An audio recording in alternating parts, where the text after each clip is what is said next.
When it comes to self-development, no matter the method you use, the vital point is to practice.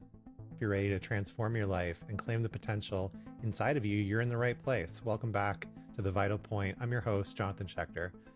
As an integrative specialist and breathwork facilitator, I'm invested in making the dynamic landscape of personal evolution accessible. My goal is to inspire you to take action for yourself. You have the capacity to evolve and bring your intentions and dreams into the world. And there's never been more access to so many incredible modalities that can help you on your journey. This podcast will help you learn simple methods you can use to transform your life and share the stories of practitioners who are doing the work so that you feel inspired to go and practice, because that's the vital point. If you're enjoying the show, please leave us a 5-star review. It's an easy, free way to support the show and help more people discover these simple, life-changing practices. Also, you could share it with a friend. Like Ram Dass said, we're just walking each other home.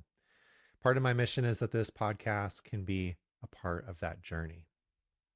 My guest today for the second time on the podcast is David Nichtern. He's the founder, lead teacher, and CEO of Dharma. He's a senior Buddhist teacher who's been practicing and teaching meditation for over 40 years. He was one of the initial American students of renowned meditation master Chogyam Trungpa Rinpoche, and studied closely with him soon after his arrival in the US in the 70s. David is also a business consultant with companies creating a variety of offerings, integrating meditation in a larger health and well-being context, including Goldman Sachs, Journey Meditation, Creative Live, True Nature Meditation, Balanced Athlete, the Center for Health and Healing, Om Births, and Cobry and Kim law firms, among others. He's been featured in the New York Times, Fox News, Netflix animated series, The Midnight Gospel, Huntington Post, 10% Happier podcast with Dan Harris, the Duncan Trussell Family Hour podcast, the You Made It Weird podcast with Pete Holmes, what a great name, and many others. David also hosts his own podcast based on his book, Creativity, Spirituality, and Making a Buck. Not only is he the author of that book, he's also the author of Awakening from the Daydream, Reimagining the Buddhist Wheel of Life. He mentors individual students both in person and online and leads meditation teacher training programs around the world. He's also a highly regarded composer, producer, and guitarist, as well as the founder of Dharma Moon Records and 5 Point Records. He's recorded and played with Stevie Wonder, Jerry Garcia, Lana Del Rey, Paul Simon, and many others. Among his many credits in records, film, and TV, he wrote the classic hit song Midnight at the Oasis and composed the score for Christopher Guest's film The Big Picture. In recent years, he's produced multiple records for and periodically tours with Grammy-nominated kirtan performer Krishna Das. And he's also one of my meditation teachers. I completed the Dharma Moon Mindfulness meditation teacher training last year. I've also been going through a new series of classes that David's been offering on the warrior path of Shambhala based on the teachings of Chogyam Trungpa Rinpoche, and just really pleased to consider David a teacher, as well as to have access to his wisdom and understanding and experience. You know, I wanted to ask David some questions about things that have come up for me in recent classes, as well as things that have cooked up in the last year. You know, I took the mindfulness meditation teacher training, and then I went out and started to work with that. You know, I've been doing mindfulness meditation classes at least weekly, as well as integrating mindfulness into the breathwork offerings that I do with individual clients, as well as my groups.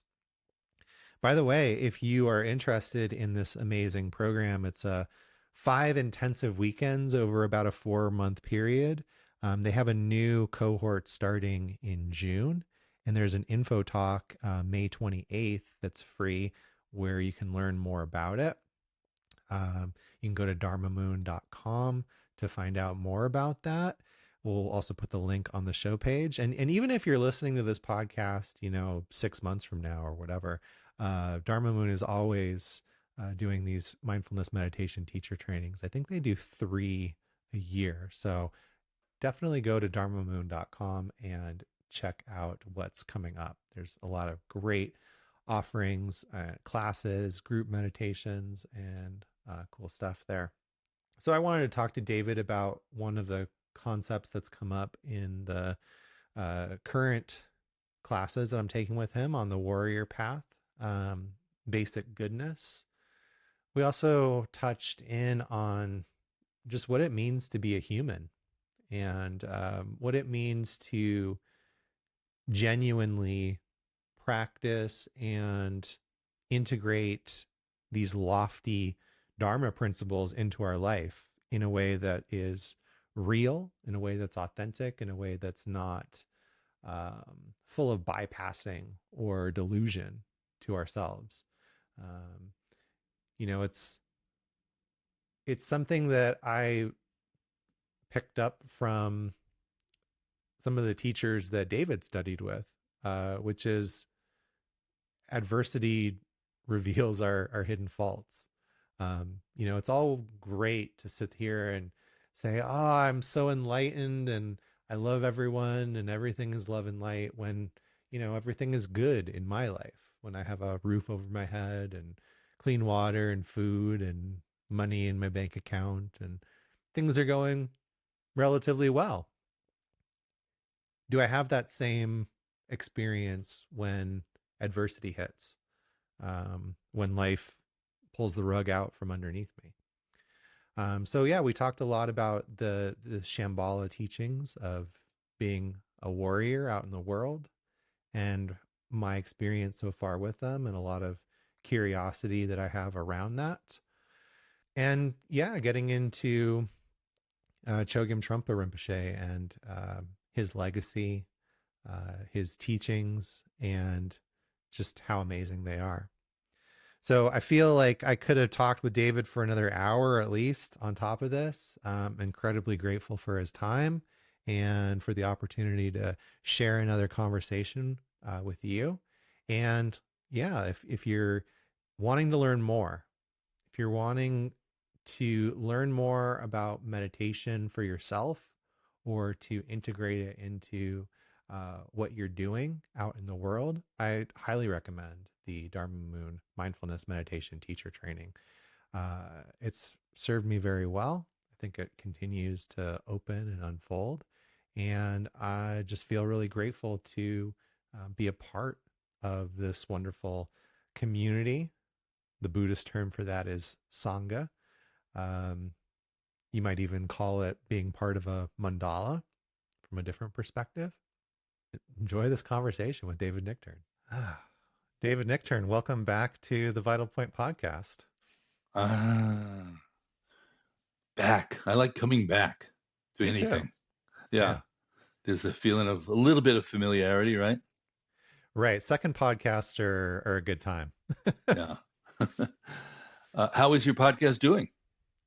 I think it's doing well. There's been a lot of unexpected turns in the last year. I was actually reflecting on it. I went back and listened to our conversation that we had a little over a year ago, and right after that episode, I ended up going to the MAPS Psychedelic Science Conference in Denver, and that was where one big turn on the podcast went, because I had this whole roster of people that I met there and quite a few people that I had podcasted with or, talked about, tried to connect with, over the interwebs. And then there they were in person. And it was like, hey, okay, do you want to do a podcast? And that was definitely one of my goals for going out there, was to get, guests. And so I ended up with this whole list of very, let's say, psychedelic sort of themed guests. And that's pretty much put me through most of the year. A lot of psychedelic orientation in the discussion. Yeah. Doctors, people that are mixing Western, traditional medicine with South American indigenous medical practices. We did a great podcast with a DJ that was in Denver about the rave as ritual and how it filled in this gap in our modern Western culture of Mm, transformation and sort of like uh, going from adolescence to like adulthood. sure. Um, that there was this ritual that exists in all these other cultures that we've sort of lost, and how the rave kind of filled that in. And then just a whole slew of folks that are working in the space, in integration, in Mm, you know internal family systems and somatic approaches, and how that interfaces with this emerging psychedelic field.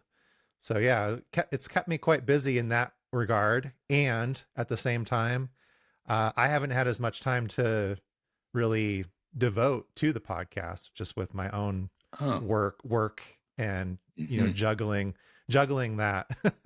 yeah, It's been a bit of a learning curve. yeah. Psychedelics, it's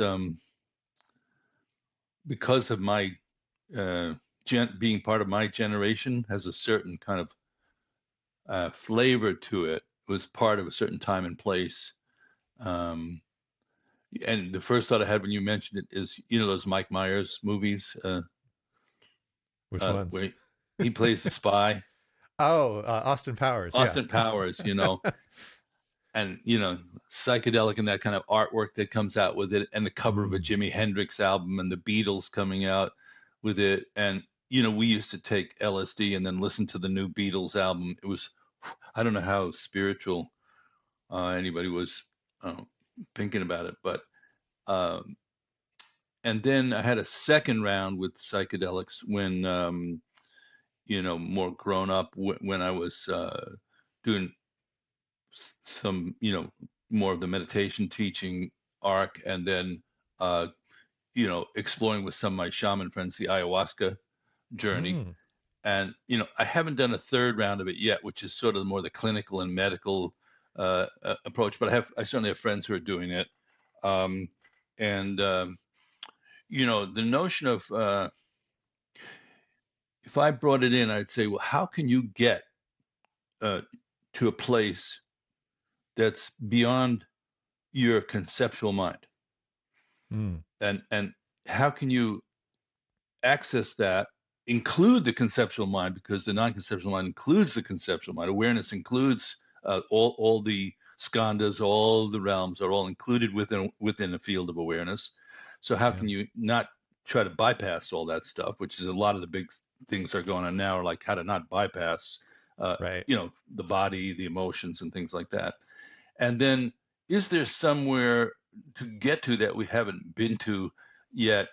And if it is someplace we've been to, is there any way to kind of carve out, or as we say in Dzogchen teaching, stabilize the connection with the more non-conceptual part of our being, the more awareness-based part of our being, so that it's accessible to us even in everyday life, Mm. as a kind of a lens, which allows us to maybe fixate less, to obsess less, to get stuck less, to be more open, more friendly, more insightful, clearer minded, and more at kind of settled with coming and going, with impermanence, things like that. So what the journey is from here to there is, it changes, generationally. So I try to pay a lot of Mm. attention to what's going on, thanks to people like you, and hanging out with the Dharma Moon crowd. And there's a lot of younger folk in there.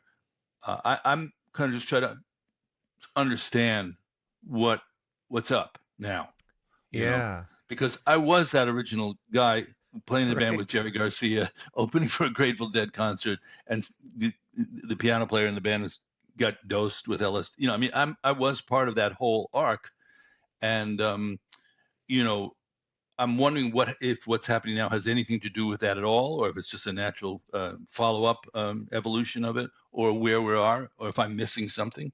You know, I Mm. always want to. I always want to see if I'm missing anything.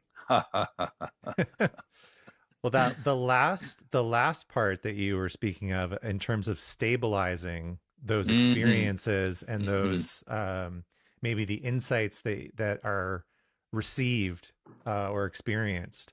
Um, that's where a lot of my work really sits. Mm. And that's, these days the buzzword for that is integration, which Yeah. in itself is Yeah. A right. lot of It's people are so talking it's about that. so it's not very specific, right? What is integration for one person or one Yeah. coach might look completely different for another person, another approach. And myself, I'm a student of Stan Groff, and Oh, okay. No. so I really appreciate the work that he's done, because he, just like you were saying, has been around since that Yeah. initial wave in the 60s, Yeah. and then We're like had we're this like the we're like the Flintstones. yeah. But he had this moment where, Mm. LSD, which was the main thing he was working with, became illegal, and Mm. he was so convinced in of the value therapeutically, psychologically, spiritually, of LSD, that he said we've got to find a way to continue this research without Mhm. the actual substance. And he had this Oh. Mhm. hypothesis from doing all these sessions with people that were under the influence of LSD, and he had noticed that oftentimes during the session, the patient or the client, whatever you want to call them, um, if they were coming out of sort of the peak part of the LSD experience, but they were Mhm. still in process, there was something that was unfinished. Oftentimes, they would spontaneously start to hyperventilate, and Oh. that Uh-huh. hyperventilation would kind of take them back under. It would take them back into a more intense part of the Mhm. experience. And so the hypothesis was, would this work without the LSD? Yeah. And that was really the breath, the birth of holotropic breath work, was, taking these principles Uh-huh. from Okay. and saying the breath is one way that we Sure. can access this deeper part of ourselves. He Sure. called it the inner healer. And Mhm. I think lots of different cultures have called it lots of different things. And Mhm. maybe, especially from that Buddhist perspective, maybe it doesn't matter what we call it. We're just acknowledging that there's this, you could call it a higher self, a soul, a connection to source, a connection to God, all these different names, but that there's this deeper part of No, ourselves we would that, call it the absence of all those concepts. yeah. Well, I think we would, and I'm always curious about where Buddha nature comes in that, because that's what It's I just kind of. just a concept, clearly, at that Mm, point. Yeah. yeah. Yeah. Um, And at that point, at some point, none of the concepts are going to get to, you know, it's back to Bruce Lee and the finger pointing to the moon. Remember that famous yeah. exchange? Well, Hmm. it's an old Zen exchange that he borrowed. Right. But the question is what dimension of experience in our pantheon of experience wants to be highlighted more and brought forward? Now, as far as I'm concerned, the Buddhist path, it's systematically cultivated. Different aspects of our experience are cultivated and brought and made stronger, more Mm, intense, more vivid, in order to uh, enhance really our humanity, our being yeah. a human being. It never led to anything beyond that, and that's a really powerful thing to understand. That and if you really study the Heart Sutra or something like that, the notion of going beyond is actually undermined by the progressive stages of emptiness in the Buddhist path.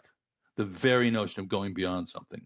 So, at further you go into Tantra, the more your immediacy of experience, including the emotions and jealousy and rage and all those things, the immediacy of those is considered some kind of a dimension of wisdom of being a human being rather than a problem.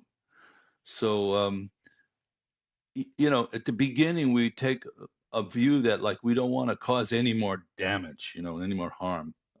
Uh, so at the Hinayana level of the Buddhist practice, you stop causing harm in a very intentional way by not lying, not cheating, not stealing, not abusing. All those things, you can boycott them, and it's quite clinical and surgical in a way. And then, you know, beyond that, there's the notion of opening to the interdependence, which is the emptiness, another way of saying emptiness, and opening to the compassion for oneself and for others, and really expanding one's heart and one's purview. And then, that's the Mahayana teachings. And then the Vajrayana teachings, which are, still secret teachings in the sense that they are only transmittable, even though you can read about it completely on the internet. It's really funny to me how these things that were presented as like, don't tell anybody this. You just read it Right. on Google, you know. Um, so, but the view is nuance, is that understanding the very ground of our experience that we're trying to transcend is the foundation of our actual wisdom mind. That's a flip. And it can't be taken casually, because then you just go, I'll go out and be a schmuck and I'll be enlightened. It doesn't work that way. Right. So that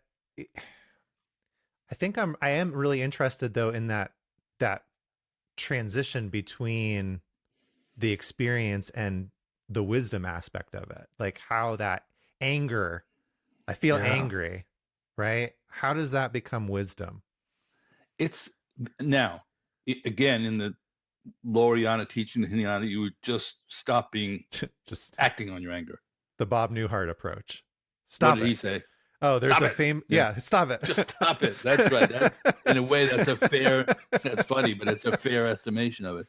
And then in the Mahayana teachings, you'd say, well, look at the impact of it and study that carefully and see, are you really getting where you want to be with it? And also notice that it's not really made of anything substantial, which is the emptiness and the compassion pieces. Mm-hmm. And if you had a more, kind of Vajrayana approach, which some people naturally do, by the way, this is a formal round of teachings, but it's also people who could be inclined this way. You see some kind of juicy intelligence in it. So, for example, let's say you're angry. You see somebody beating a child in the park, which happens to us as parent. Are you a parent? No. Okay, well, sometimes you go to the park as a parent and you see Sure. some bully, some kid, and it makes you angry, and maybe it triggers you because you were bullied or you're a bully. It's very complicated emotions. But at that point, you recognize, well, wait a minute, what is the essence of this anger? Is a desire to uh, change, to recognize in the situation that you are a protector now. You're actually empowered as a protector of that child, and you must act skillfully in that regard, and not just give in to the reactive state of anger, but use the energy of the anger to bring clarity into the situation. So there's this teaching, Jonathan, called the five wisdom energies, which is really part of what I love to teach, and we do it at Dharma Moon every once in a while. And it's called the mandala of the five Buddhas. They're considered the five natural energies that are part of our ecosystem. And in their neurotic form, they have one kind of quality, and in their enlightened aspect, they have something that is similar but has a different kind of texture to it. So anger is a very good one to start with. That's the Vajra family, called the Vajra family. And the anger is, and the element of it is water. So it's like still water is reflective and clarifying. But when Mm-hmm. the water is turbulent, it can really wreak havoc as it's doing so much. So what causes the turbulence is our own relationship to discomfort to that emotion, as opposed to a clear thing of like, hey, stop doing that. Just like you said, hey, stop it. Right. That is anger, Yeah. but it's And not stuck. is that process of that seeing or transmuting, is that a is there a particular like meditation that helps with that process, or is it just the view and applying the view? Well, great question, and also shows that you've had some training in the basic language of the Buddha Dharma, which I'm happy to hear. The view is just as you said, the perspective that you bring to it, and that's super important. And the view in this case would be different in the three vehicles, the three yanas, but in this transformational part that we're talking about, recognizing the nature of the anger would be important, which means you can't be caught up in it to do that. So application of awareness, like pure awareness, just seeing the situation without being, caught up in it, down the rabbit hole of it, would be a step. Then you could say that because of our habits, there's a switch that needs to get flipped towards jumping in there and allowing it to create a noose around your neck and you get whipped by it, to like, I in a spontaneous way, I can see how to relate to this energy more skillfully, and also just cut through the situation with clarity and precision would be the kind of quality of it. And we see good teachers do that, right? Yeah. The I mean, everything that you're saying to me is just like a advertisement for why we meditate, why we practice. That there's this I don't know, the way that I've related it to it Yeah, is like when you can hear a train coming in the distance. yeah, You can't see it, but you know it's coming because you can hear it. As yes, opposed to you're standing at the station and all of a sudden there's a train there and you're like, oh, wait, where'd that come from? Right. yeah, and So, even worse, you're tied to the tracks. right. And even worse than that, you're blaming somebody who you vaguely think tied you to the tracks, but you don't really remember who it was. Hmm. So yeah, for me, the curiosity, especially to tie it back to sort of the psychedelic experience, is in those experiences we kind of have this glimpse, this little glimpse of maybe a bigger reality, or like Mm. that. Oh, I'm not this thought. I'm not this Mm-hmm, emotion, mm-hmm. and then we have to go back into being a human being that's has to pay You bills re-enter. and Yeah. go to the park Mm-hmm. and see Yeah. kids getting bullied and whatnot.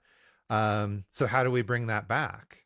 And How do, thank goodness that we have that relative reference point, because otherwise we would never be able to test our theory out properly. Like you have your theory about breath work, but if you mm, couldn't get a group of people together and do the breath work and see what happened, it would remain, we would pull farther and farther away from a kind of grounded perspective. So it's endlessly worth contemplating the quality of what we consider relational reality. You know, like it's good if you're going to do a workshop on relationships that you have a partner or friends or something, you know, because otherwise sure. you just you see people talking about these things and you go, I'm not sure this is, if you went to a monk and they did a workshop on sexual intimacy, I would wonder myself, even if they were brilliant and completely liberated in a certain way, have they really experienced the kind of potency of engaging? Or somebody who's a practitioner and they're a pacifist, have they really understood what warfare is and Mm, why it happens? Do they know it from inside of it? And I don't see much chance for peace through suppression or through celibacy, any of those things. It's not how we do. It's not what we do on this earth. It feels artificial to me at some level. Good for a while to be peaceful. Good to be celibate for a while, so that you can. Good to not eat sugar for a month. Good to not eat. To be super mindful of your diet and nutrition. Um, but at some point we got to re-enter the fray. yes. And there's one last thing on that, Jonathan. There's a beautiful thing. There's this 3-year retreat that some people do, very intense practice. And I have not done it, but at the end of it, my friends who have done it, they said the instruction is to enter the action. And I've Mm, just always loved that phrase, wow. enter the action. Enter the action. Yeah, I love that. Yeah, so And also I think also what came up for me as you were speaking was uh a slogan I hear a lot in the Dharma Moon community and in the meditation teacher training: not too tight, not too loose. yeah, You yeah, know, if you're, we see that with diet. You mentioned like not eating sugar, right? That people restrict themselves for so long that the snapback to that is like they're gonna pig out, they're gonna just go off the rails.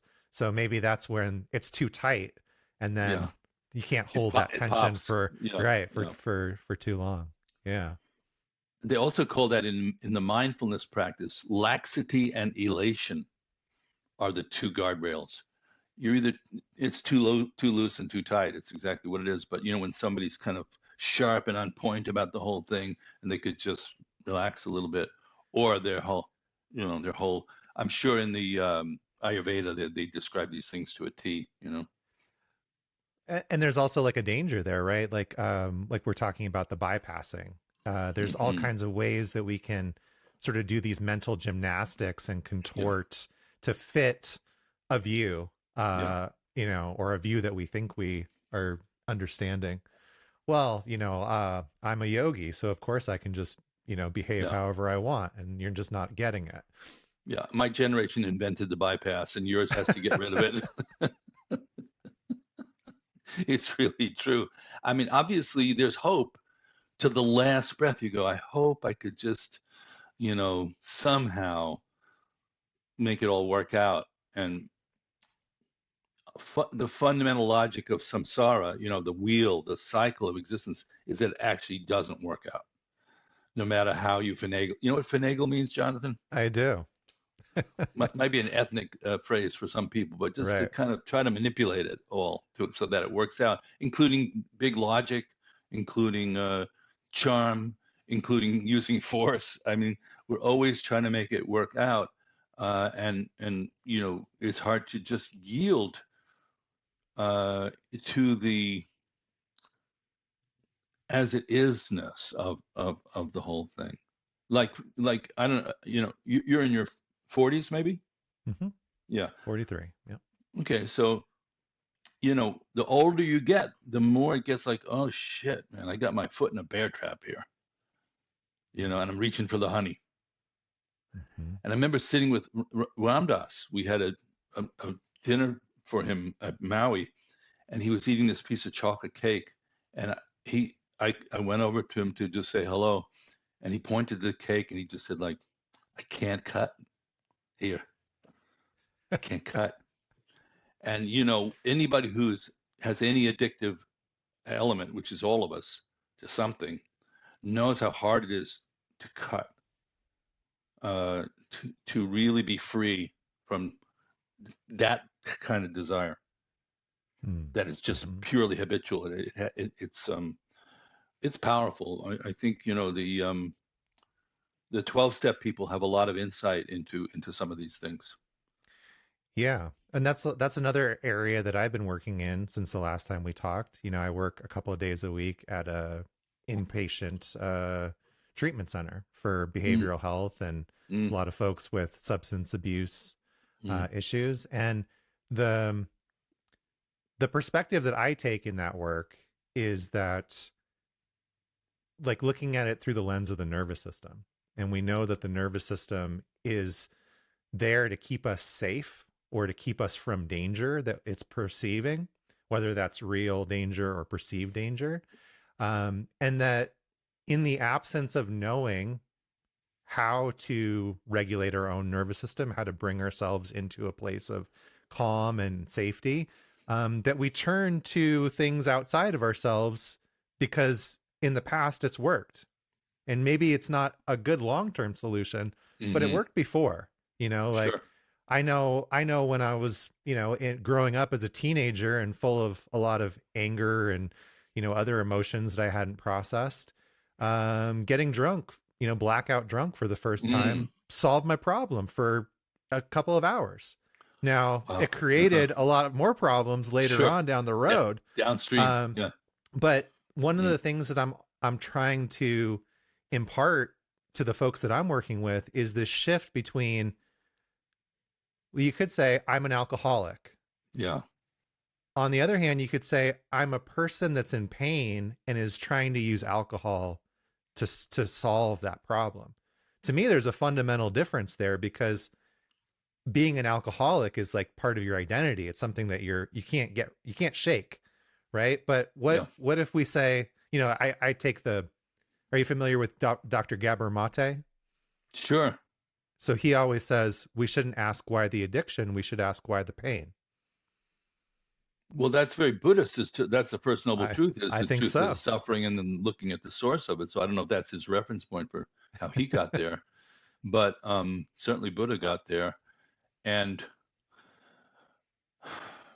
you know, I, I'm going to have to talk to somebody about this, because I had this sort of insight or thought this morning, and you mentioned the nervous system, is that we are, because we're embodied, we're subject to we're bombarded by a lot more input than we would be otherwise. I don't know if there's an Absolutely. alternative, but you know, I mean, how many times a day does like I get a little hangnail, or I'm thirsty, or I feel horny, or I feel my lower back hurts because I sat on the couch for too long in a certain way. So it's like an endless bombardment of those kind of details. And then there is a field of well-being that the body comes with also, where you just kind of feel like if you stretch or you feel, you know, um, just jump into a swimming pool or the ocean, that there's a ecstatic component to having a body being embodied also. Yes. And then I thought, well, I'm sure neuroscience has already figured this out, and I have some good friends I'm going to run this by. But it struck me that the blood sugar is the culprit. That we do things to jack our blood sugar because it immediately makes you go into the wellness, happiness state. And the depletion of the blood sugar makes us sag and feel like we would pass out at a certain point, like diabetes or something like that. So I wondered if it's as simple as that, possibly, which would be incredible if it was that simple. And you look at all the things that we can draw down. For example, sugar is the most obvious one, and alcohol is another very obvious one. They jack the blood sugar immediately. You feel immediately Yeah. in that well-being state, but they don't sustain. So that's the problem. Clearly, a problem with that. Um, and then we also have something where my friend Dan Goleman was telling me that we're not wired for long-term thinking as human beings, for long-term benefit.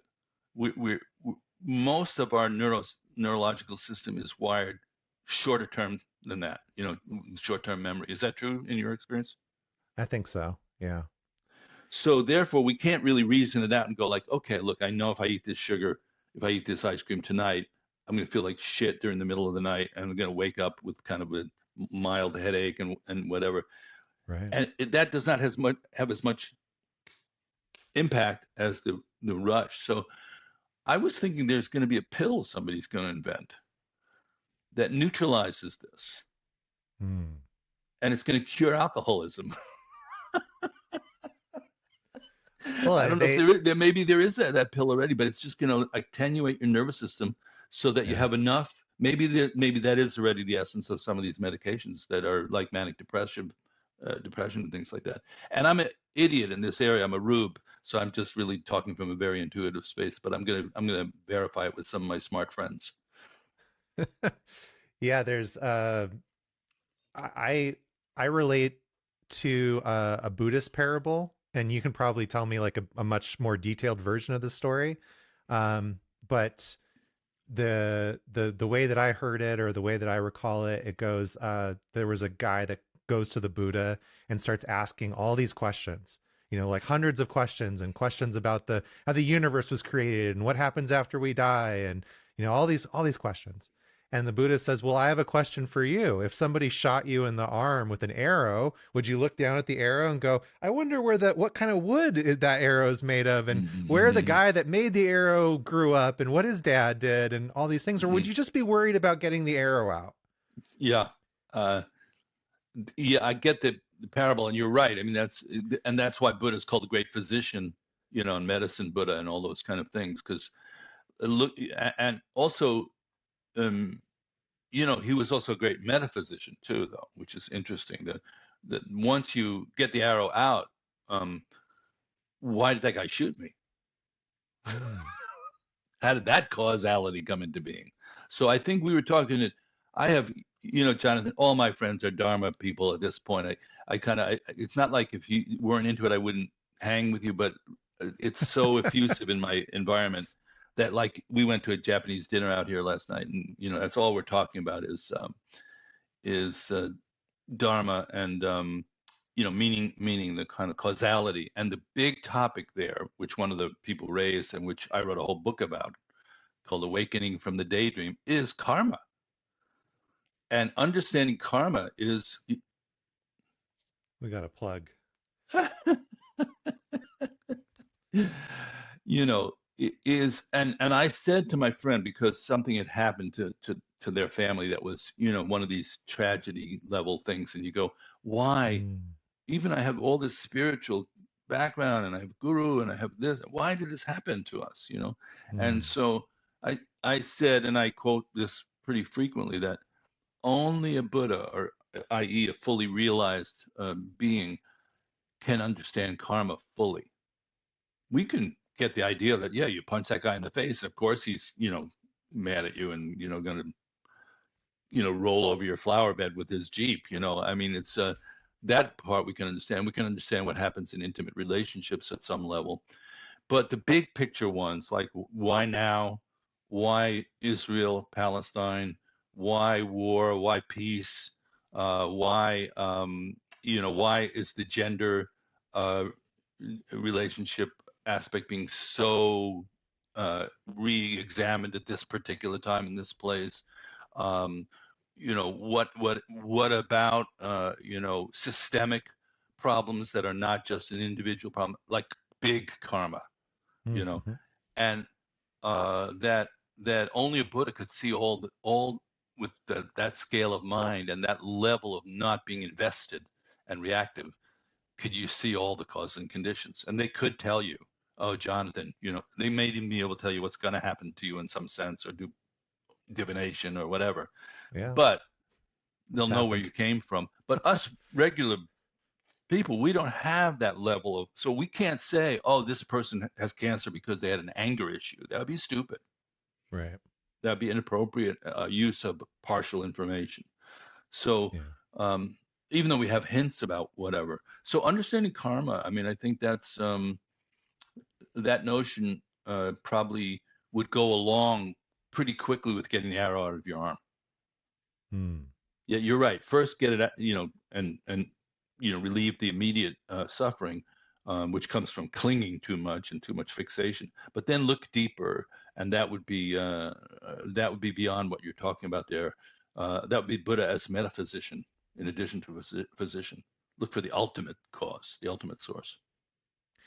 yeah, I think where I totally agree with everything that you just said. And I think where I was kind of relating that to uh it is, yeah, like all these, you know, for the person, say, that's an alcoholic, um that isn't thinking too far ahead, just thinking, okay, well, I'm suffering right now, and this drink is going to help me not Yeah, feel so bad in this moment.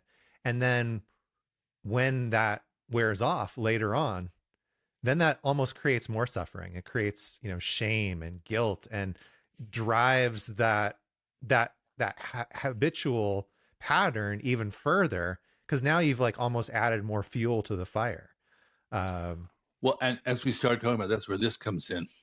Basic, yeah. basic goodness, because talk about view. Your view could easily evolve towards one of two places. If we just took the logic of everything we're talking about, original sin would be the one place, and basic goodness would be the other place. Yeah. And they're describing the same reality as far as I can tell. And they're like the sort of, if you took one position and spun it out, and took the other position and spun it out, you might see a lot of the same phenomena. You might see sin, Mm. confusion, harm being caused, neurosis gathering like thunderclouds. Um, but your sense about the origin, the source code of it would be different. And in this code, this is basically good means unconditionally good, primordially good, not just relatively good, not like you got a nice check in the mail. It'd be like, even if as you took the check out of the mailbox and it caught fire in your hands, it's still basically, because fire is so real and powerful, and you're alive to experience it. So it's really a big thing of not conditional or relative goodness, but ultimate goodness is, you know um, it's not a matter of belief. It can't be just a matter of belief at that point. You have to have some experience that verifies it. Well, I think first of all, thank you for wearing your basically good shirt. And Mm, even though we didn't talk about it prior, mm, I what sparked my interest in having another conversation, besides just seeing your wonderful face and mm, having the chance to talk with you, is mm, this idea of basic goodness. And that came up during the recent retreat that mm. I was able to attend through the magic of the internet with you. Unbelievable. Yeah. uh, and I really appreciated that. And I've really been enjoying the course and the retreat together. I'm really looking forward to starting the next chapter on Wednesday with you.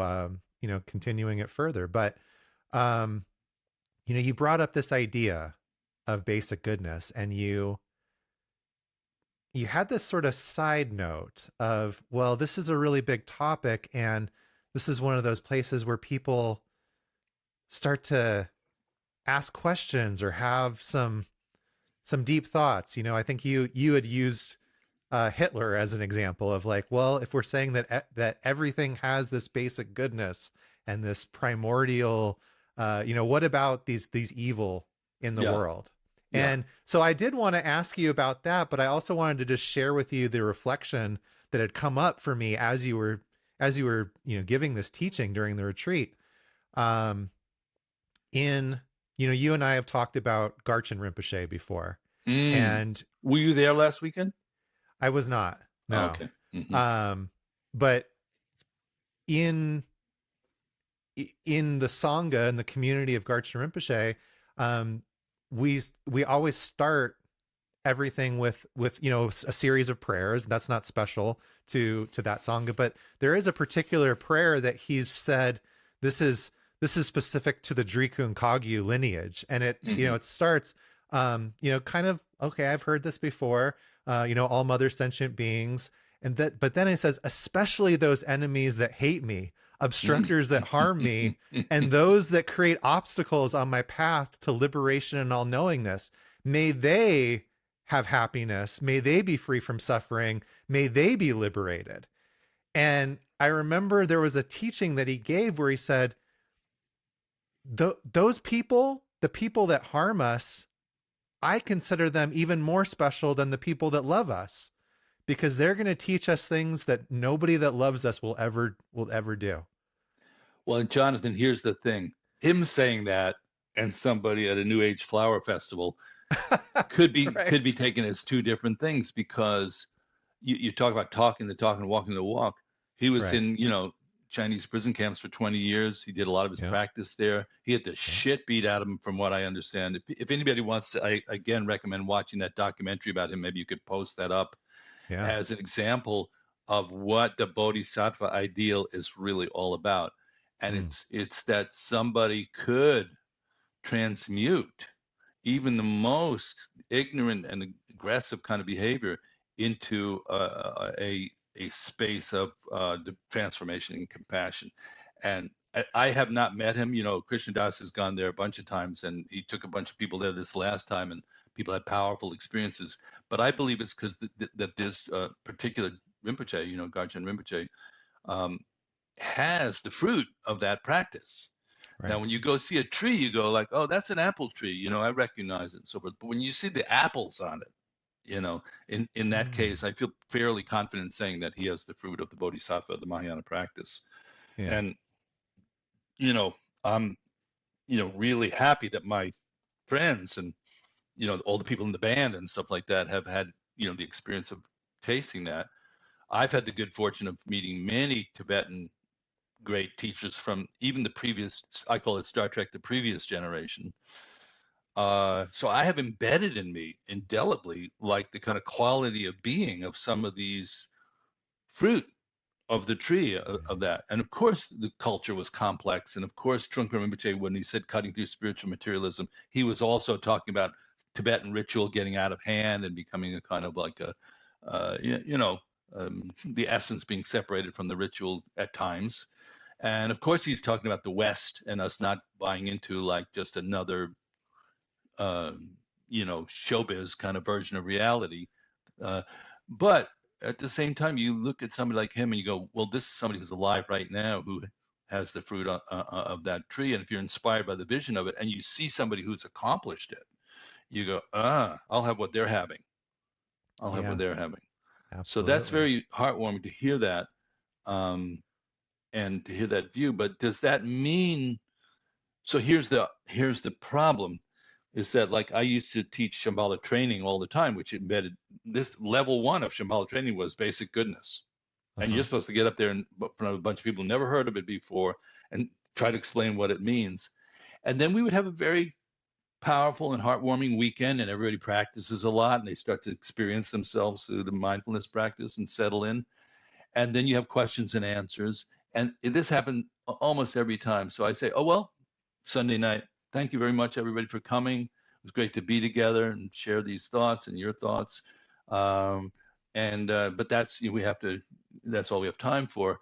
And then one person in the back has their hand raised, and you go, okay, one more question. And they go, what about Adolf Hitler? Or, whoever that would be these days. Right. And, as we were talking about it, Jonathan, I don't know how this happened, but I was thinking of writing a book called Hitler's Mommy. He had a mother. Right. Somebody nurtured that guy in their womb, suckled him at their breast, brought him into this world. And, maybe, who knows what happened? I'm not a historian in that regard. Something twisted happened along the way where, you know, and one way of looking at it is that could happen to anybody. Mm. And it does happen to all of us to a certain extent. All of us know what it's like to be manipulative, to be controlling, to get addicted to power and fame and wealth. Everybody knows as a small piece of that in them. So that's why those people are so, otherwise they wouldn't have any power. They would just be dismissed as kind of freaks or something like that. They wouldn't be able to Mm. infiltrate the way they do. So I don't know if that answers that question. Uh, the the karma part, you don't know what happened to to that individual when they died. We don't, and what their consciousness went through. We don't know, you know.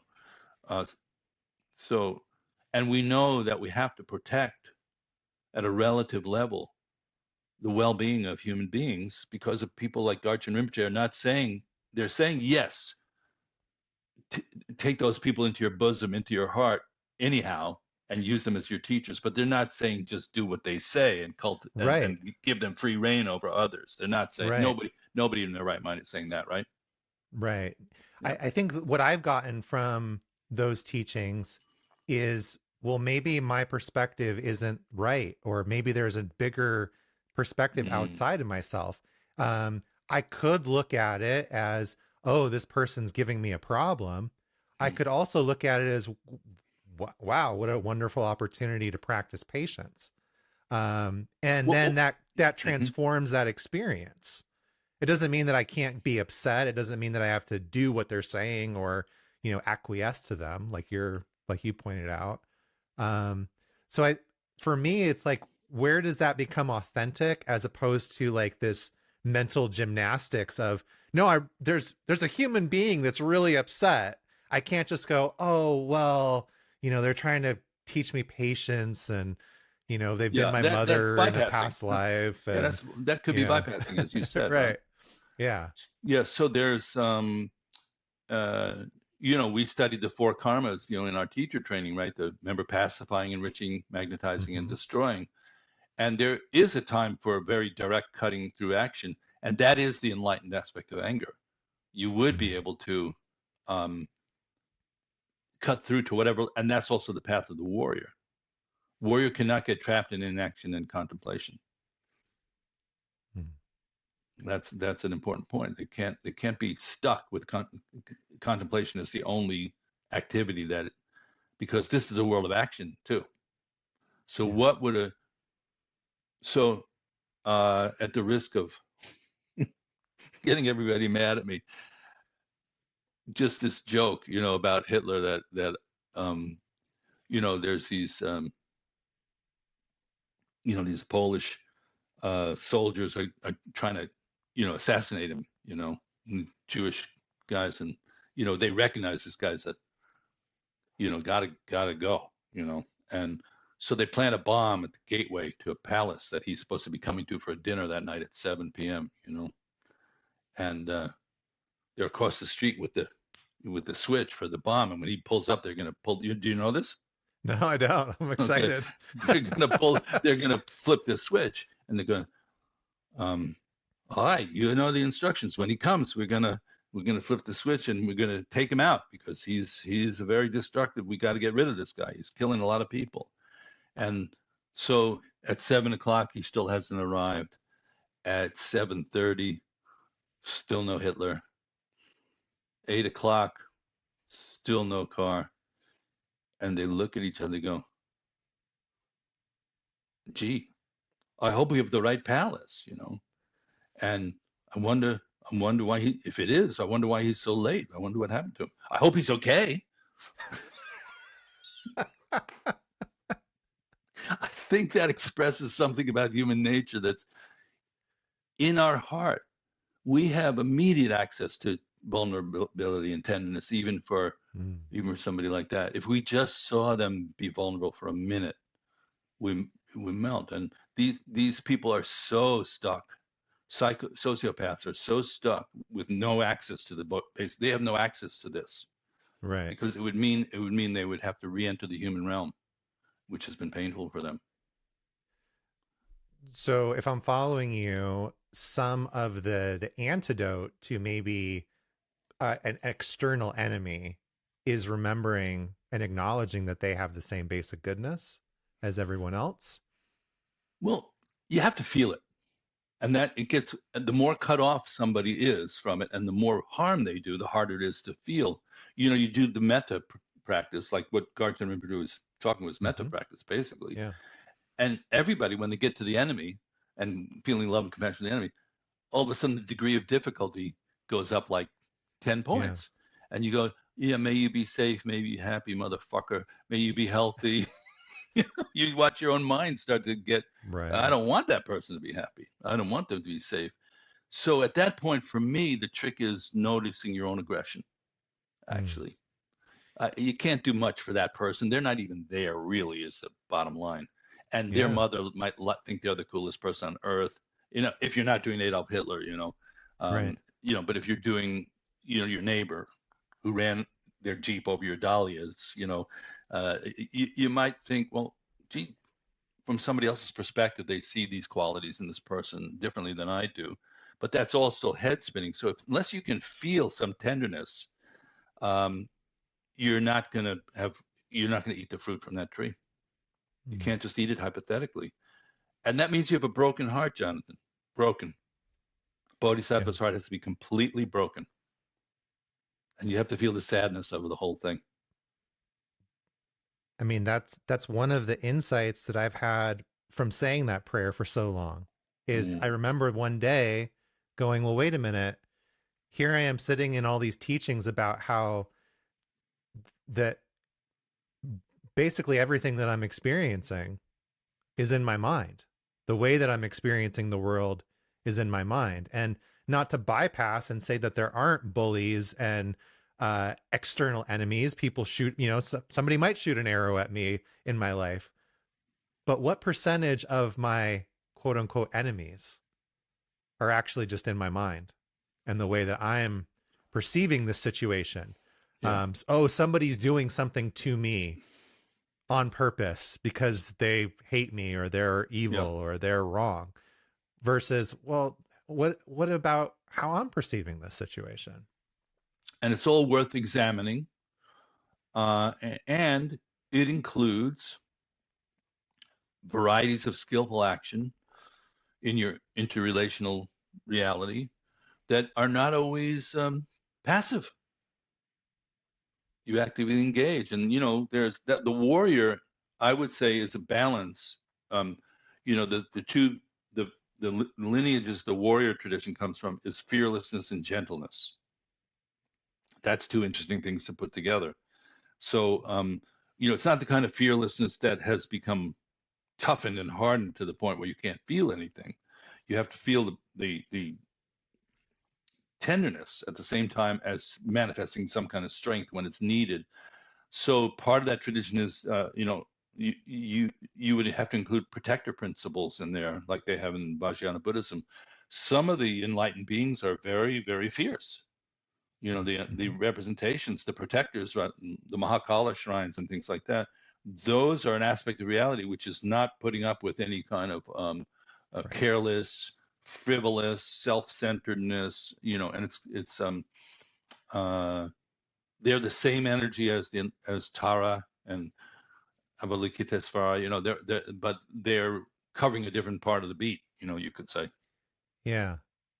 One of the things that I'm continuously fascinated by, as especially being able to do this podcast and talk to people that, I'll talk to you, you're, so experienced in Buddhism and Buddhist philosophy and practice. And then, I'll talk to somebody else that's you know, a nervous system expert, or, a breathwork expert, or um, how much overlap there is. Sometimes it feels like we're talking about very similar things, just through a different lens or a different frame of reference.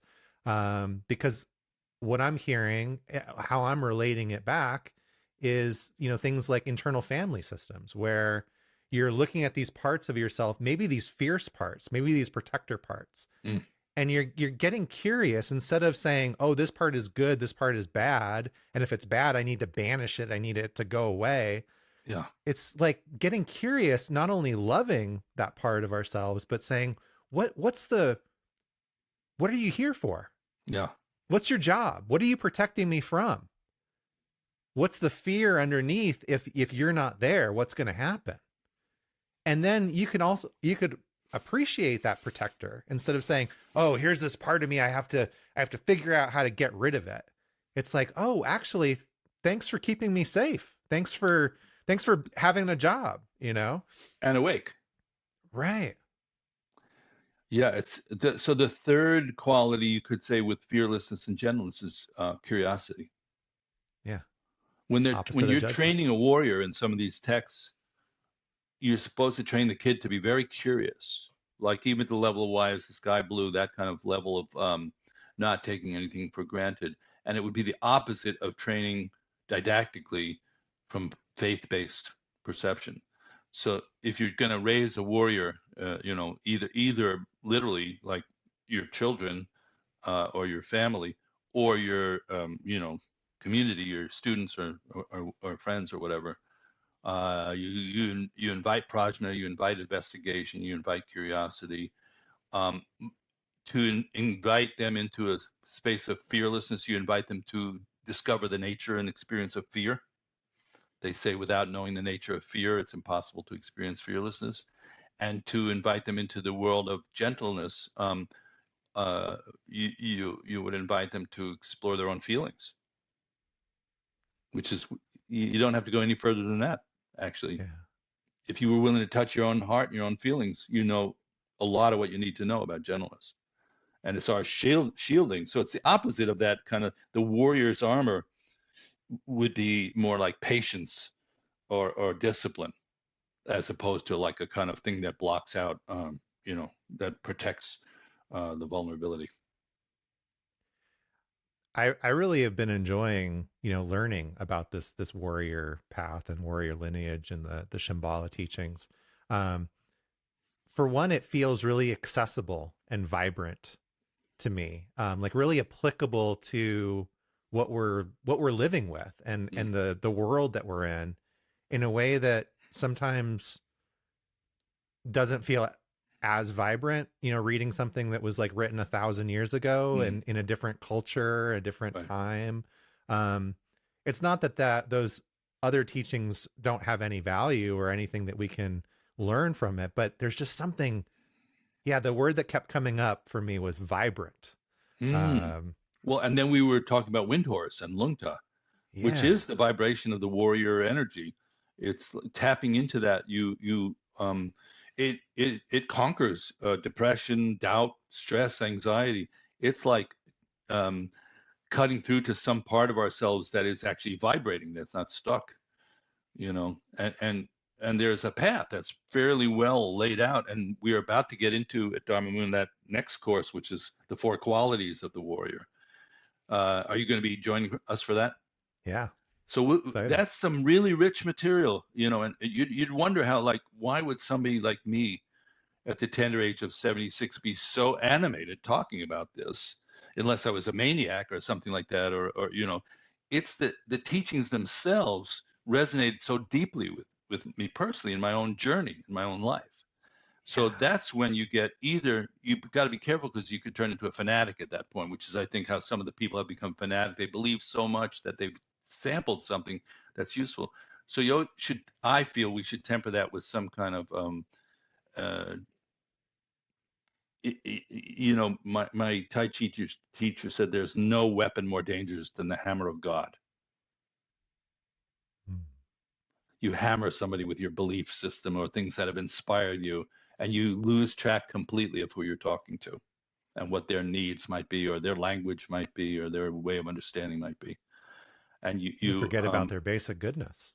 well, I guess, or you forget about your own at the same time, because Oh, it's suffused with awareness and curiosity. And, if we get too enthusiastic, it's good to drop down an octave and go, well, let me check. Like we talk about, as you know, in Dharma Moon, self-assessing. That's really important. I think that we don't stop, like we look at what we might be doing that's, misconstrued at every step of the way, not to create doubt, but to create, a little more um, permeability. yeah. Be We, permeable. we've touched on so many amazing, moments and teachings from that mindfulness meditation teacher training. Mm. And I know for me, it's, like last time we talked on this podcast, I was just finishing up. And so I've had a year to be out in the field, putting it to good use. And, not only the core principles of what was taught, but I find myself coming back to so many of your little sayings, the way that you explain things, Mm. um, and how accessible they are. For instance, I'm constantly teaching a first mindfulness class at the treatment center, which is Wonderful. it's an interesting environment because Sure. in general, when I'm doing my breath work, for instance, people are seeking me out. Maybe not me, but the practice. They're like, hey, somebody that I know has done this, or I read a book, or I watched Michael Pollan's, How to Change Your Mind, all these different things. Like they're coming to me. And most of the time that I'm teaching mindfulness these days, it's the exact opposite. It's, well, somebody put this on my schedule. Mm-hmm.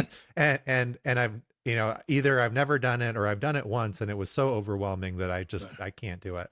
But Sure. one of the things I always bake in Mm. is this idea of a recipe that Mm-hmm. I learned from you, of like, Yeah. here's the basic recipe. And Right. if I give you the recipe when you're hungry and you look at it, it's not going to do anything for you. You got to go Mm-hmm. cook. You got to cook it up.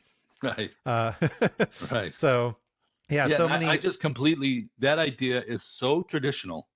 I don't even think Trungpa Rinpoche made that up. I think the idea of, he passed it along, and before him, I think it was passed along, but it was the idea of grandma's recipe Yeah. and grandma's wisdom, and that it's passed along, but you have to cook it fresh each generation. So I got that completely directly from him, and I'm almost 100% positive that he got that from before. So a lot of this is bucket brigade. Remember the bucket brigade way of putting out a fire? Okay. Yes. You pass the bucket along. Right. All right. You don't have to like dig your own well. You pass the bucket along. Yeah. That I just made up. There you go. Uh, I had a curiosity from your experience, not only as a Dharma teacher, but as a musician. Mm, That with music, there's a certain amount of memorization and familiarity, and then there's also improvisation. So when you come to a new, like say you're invited to speak, do you have a go-to like Dharma talk or like material that you pull out of your set repertoire, or are you completely improvising? What's that like for you? Yeah. So that's a fun question, and for I'm watching our students develop, and they're all developing great skills really at teaching. So this is one of the things at Dharma Moon. Some of the second tier people are coming up and teaching courses. We have a meta course that Rebecca D'Onofrio and Noel Coakley are teaching, and you know, at some point, uh, you just should be able to take your hands off the wheel, and the thing is continuing along. That's my aspiration for Dharma Moon because of my advancing in years. I don't want to be the person that has to hold it all up. And if I became too much of that focal point, I would have defeated my own purpose in creating the organization in the first place, which is a legacy.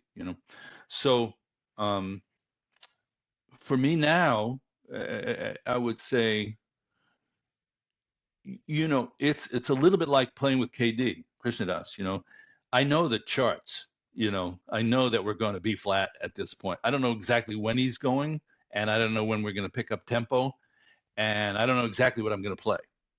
You know, but I have a general sense of the map and where we're going. And then it's a question of being extremely exhilaratingly present, enjoying communicating, which is, as you know, that's one of my favorite things in both music and Dharma. I consider myself above all a communicator, and I like to hear what's coming in as well as what's going out. Um, and a lot of the preparation I do the way my teacher recommended, which is prepare thoroughly and then let go. So if I'm going to talk on a certain topic, I want to make sure I'm up to date on what the topic is. Like I'm reviewing the 4 qualities of the warrior, which there are texts about. But then I'm going to get there and jam with you guys and go like, yeah, meek, humble like a tiger, and we'll be able to like evoke it, hopefully, and pass the beauty of the formulation along and the essence of it at the same time, so that somebody learns the form and the essence at the same time, because that's very rewarding when you communicate like that. No? Yeah. There's so much richness to it. Like what you just said. Now I have a curiosity about these four animals that are on the Yeah, right. cover of the Shambhala book. Are those representative of the 4 qualities? Yeah, all right. Yes, ma'am. Yeah, Very yeah. cool. Tiger, lion, Garuda, dragon, and they're old. To Right. my surprise, when I thought Tunga Rinpoche, oh, he was such a genius. He made up some of this stuff. He some of it he did, but some of it was like I went to Bhutan and they're on everybody's door.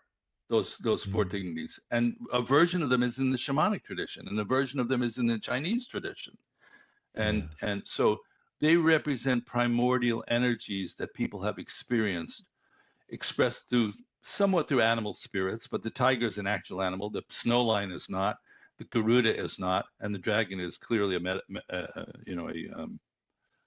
allegorical representation, or who knows what level of reality different people see. But you can track the quality of human cultivation. Uh, there are threads that work. Being humble, being kind of adventurous, being daring, and then being truly wise. These are things that they can be cultivated. People have worked with it before. They've encoded it for us to go further with it, and we're taking our turn at bat. That's what we're doing. Try to get the next person on base. That's our Mm. job. Yeah, I've been struck through this the last class, and it continued into the retreat, and just reading the books that are a part of the class. Um, I remember just this one night, it sort of struck me, and I feel like you've really stoked this curiosity and this appreciation in some of the things that you said during the retreat of like how immense Trungpa Rinpoche's vision was to bring these out into the world, and just the amazing amount of books that are available, and his Dharma talks, and the things that are still resonating so strongly with people. And then I went, wait a minute, I'm 43. I think he was 47 or 48, his whole life. Like, that's incredible. And I'm going to share something here. I think he had to do this. People talk about karma, and he had to really open it up wide for a new culture. And I think there have been train wrecks since then. It would be unfair to say that this has been a smooth ride for all him and all the people who followed afterwards. And you know, we have to be humble about Mm. manifesting this. Is going to take a lot of people's full lifetimes of mistakes and uh, successes, and it really is something that's carried by an individual warrior. The warrior, the beauty of it to me in the Japanese tradition is there's something called a ronin, which is Mm. a warrior who has to, for the time being, operate on their own because the lineage hasn't cohesed at a certain point, and wait for a time that that is more stable. So I I've been watching Shogun, that cycle where the great leaders don't usually happen like right in a row, bing, bing, bing, bing, bing. So I think Trungpa Rinpoche had to kind of open the valves, and that was he was an icebreaker and had tremendous power in that regard. And if there's anything, along the way that I've done or anybody has done that's created harm meaningfully or not meaningfully, that has to be taken into account and not considered to be other than the process unfolding of what we're all trying to create together. So for me, I take complete responsibility. Like for Dharma Moon, that's it. If I fuck it up, I want the responsibility, the accountability for it. Mm. But we're trying to build in some, a protection, a cultural protection that allows contemporary people to feel cared for, safe, um, respected, and it comes from a culture that was male chauvinist, for one thing. Clearly, these Asian cultures are patriarchal. That was hierarchical in an extreme way, and so we have to find out what's going to work. I'm not a robot. You know what I mean? I don't think this is about programming robot Dharma warrior droids. This is each person has to earn this. That's my personal Yeah. feeling about it. I just wanted to share that. Thank you. And yeah, you're right. Yeah, it's an individual journey. Well, yeah, And and people like you inspire me because it's the teachings that are inspiring you, and you're right. curious, but I like students who are not suckers, or I don't like teachers who gather around you know um, sycophants. I've always had Hmm. an allergy to that. Like, we were encouraged to be very sharp with Trungpa Rinpoche. I just want people out there to know that he was not a sycophantic style teacher. You had to be kind of ready to engage. You were encouraged to ask questions that were challenging. He liked that kind of energy. Um, but in the spiritual world, there's a tendency to get seduced into a kind of sleepy quality of Guruji knows everything, and Right. it's called theistic. Yeah. So sometimes I have to, yeah, sometimes I have to go, into battle gear about theism. Yeah, we talked about that a little bit last time, just Yeah. and you touched on it here in this conversation with the spiritual materialism, just Mm. getting caught up in the ritual or in the cultural Yeah. traditions and missing the point, missing the mark, Well, and like also spiritual bypassing is the best. Jonathan, I forgot, there was one of Trungpa's students and coined that phrase, spiritual bypassing. So I think it's similar to spiritual materialism, but we all have to, be kind of sharp. And my students, I'm happy to say, I think my students are very sharp. But they're also sweet. It's a nice blend. I don't know if you found that at Dharma Moon. I feel like we have a nice, sharp, sweet blend, sweet and sour. Do you feel that? yeah, I think there's been times where I've approached, like come up in the class and whether it's the meditation teacher training or the last round that we've been doing, and I feel so uh strongly or attached to what I'm bringing up. And then, you know, you haven't said, "Oh yeah, you're right." And you haven't said you're wrong. Oftentimes you're giving a very you're answering the question with a question Mm, that takes me into a deeper state of mm, reflection, or um, challenging it in a way that's compassionate, not mm, like, well, where'd you come up with that one? mm. And I can appreciate that. And Yeah. I appreciate that the communication, not only between teacher and student, but with amongst the students, Mm-hmm. is a Mm-hmm. part of how you've baked in the recipe of Sangha. Dharma Moon. Yeah. Sangha. Big deal. Yeah. Yeah, I still have my Sangha, uh, I have my go-to people.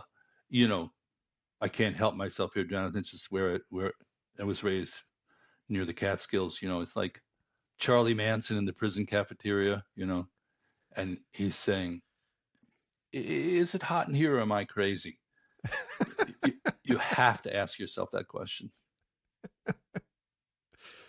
Uh, what's uh what's the number one question that you receive? Whether it's within the Dharma Moon, or even just, out on the street, when people find out, oh, you're a meditation teacher. I'll tell you, first thought, best thought. You know that, right? Yeah. Yeah. The first thought that when you said that is, why should I meditate with my eyes open? Oh, totally. I think that's the most. People are still looking for that inner garden where it's peaceful and they can rest. People need a vacation from life, it seems. And they come to meditation for a vacation, as opposed to a tool to engage life more fully, which is the sort of Buddhist approach ultimately. Of course, you need to tone down your nervous system a little bit to even approach that. But yeah, it's the sense of like, do I really have to, what's behind this? Do I really have to experience discomfort to get enlightened? Am I Mm. going to have to experience my suffering and my anxiety, or can you have a way of me getting around it? And spiritual people have been guilty a lot in the past of trying to give some kind of workaround for dealing with reality. So that would be the most common thread: is, do I have to actually deal with reality? And the answer is yes. No getting around it, huh? No, but Damn. but if the view could shift, that's for sure. And if you Mm. can take that all the way up to the level of old age, sickness, and death, you have conquered old age, sickness, and death. If you could see even that's basically good, if you could have that big a view, um, then you would live without fear. I'm gonna have to digest that one for a Yeah, while. I, I I haven't have think I about have what I no did. response. Me neither. But I do want to invite folks to Yes, please. come to do what Jonathan did and take our teacher training program or any of the other courses. Go to dharmamoon.com. Um, the teacher training is starting in June 14th. So I'll have an info session May 28th. It's free.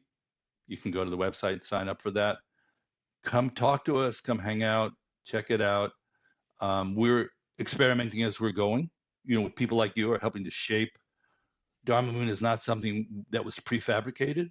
I found the existing models had fallen apart, or we need to keep being creative about the modeling of how we communicate teachings.